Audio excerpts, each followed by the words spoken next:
السلام علیکم ورحمۃ اللہ وبرکاتہ۔ نحمدہ ونصلی علی رسولہ الکریم، اما بعد، فاعوذ باللہ من الشیطان الرجیم، بسم اللہ الرحمن الرحیم۔ عزیز سامعات، میرا آج کا موضوع ہے عشرہ ذو الحجہ کے فضائل۔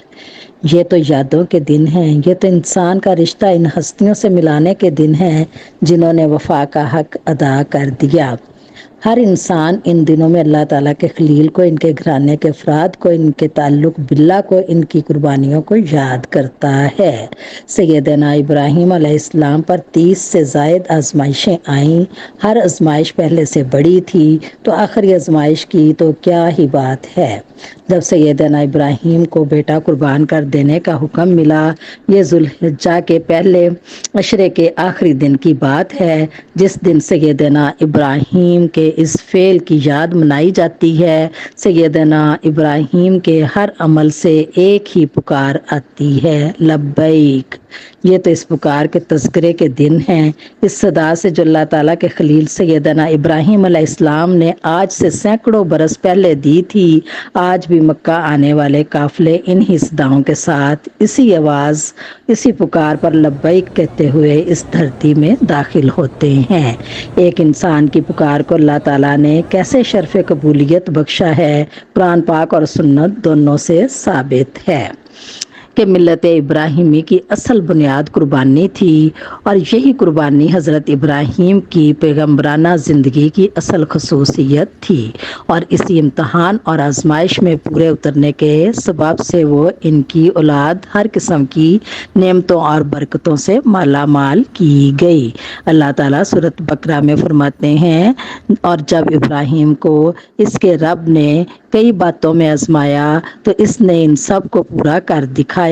اللہ تعالیٰ نے فرمایا، یقیناً میں تمہیں سب لوگوں کا امام بنانے والا ہوں۔ حضرت ابراہیم کی اللہ تعالیٰ سے دعا، ربی حب لی من الصالحین، اے میرے رب مجھے صالحین میں سے اولاد عطا فرما۔ پھر ہم نے اسے ایک بردبار لڑکے کی بشارت دی۔ پھر جب وہ اس کے ساتھ بھاگ دوڑ کی عمر کو پہنچا، اس نے کہا، اے میرے چھوٹے بیٹے، یقیناً میں خواب میں دیکھتا ہوں کہ یقیناً میں تجھے ذبح کر رہا ہوں۔ پھر دیکھو تمہاری کیا رائے ہے۔ ہمارے پیارے نبی صلی اللہ علیہ وسلم کو بھی قربانی کرنے کا حکم دیا، فصلی لربک وانحر، پھر اپنے رب کے لیے نماز پڑھو اور قربانی کرو۔ رسول کریم صلی اللہ علیہ وسلم نے عید الاضحیٰ کے موقع پر نماز عید کی قربانی کرنے کو اپنی سنت قرار دیا ہے۔ سیدنا برا سے روایت ہے کہ رسول اللہ صلی اللہ علیہ وسلم نے ارشاد فرمایا، بے شک اس دن ہم پہلا کام یہ کرتے ہیں کہ نماز عید ادا کرتے ہیں، پھر واپس پلٹتے ہیں اور قربانی کرتے ہیں۔ جس شخص نے ایسا ہی کیا، اس نے ہماری سنت کو پا لیا۔ رسول اللہ صلی اللہ علیہ وسلم نے قربانی کی سنت ابراہیمی پر ہمیشگی فرمائی۔ سیدنا انس رضی اللہ تعالیٰ عنہ سے روایت ہے کہ نبی صلی اللہ علیہ وسلم 2 مینڈے ذبح کیا کرتے تھے، اور میں بھی 2 مینڈے ذبح کرتا ہوں۔ قربانی کے متعلق رسول کریم صلی اللہ علیہ وسلم کا شدید اہتمام اس بات سے بھی واضح ہوتا ہے کہ حجۃ الوداع کے موقع پر آپ نے حج کی قربانی کے 100 اونٹ ذبح کرنے کے ساتھ عید الاضحیٰ کی قربانی بھی کی۔ اپنی طرف سے ایک بکری اور ازواج مطہرات کی طرف سے ایک گائے کو ذبح فرمایا۔ صحابہ اکرام قربانی کا بہت اہتمام اس بات سے واضح ہوتا ہے۔ سیدنا ابو امامہ بن سہل نے کہا ہے کہ ہم مدینہ طیبہ میں اپنی قربانی کے جانوروں کی پرورش کر کے خوب فربا کرتے، اور دیگر مسلمان بھی اس طرح انہیں پال کر موٹا کرتے۔ رسول اللہ صلی اللہ علیہ وسلم نے فرمایا، جو آسودہ حال ہونے کے باوجود قربانی نہ کرے، وہ ہماری عیدگاہ کے قریب نہ آئے۔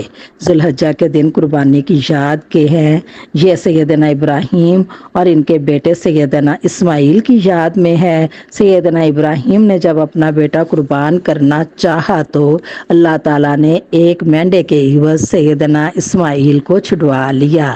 آج ہم ان کی یاد میں قربانیاں کرتے ہیں۔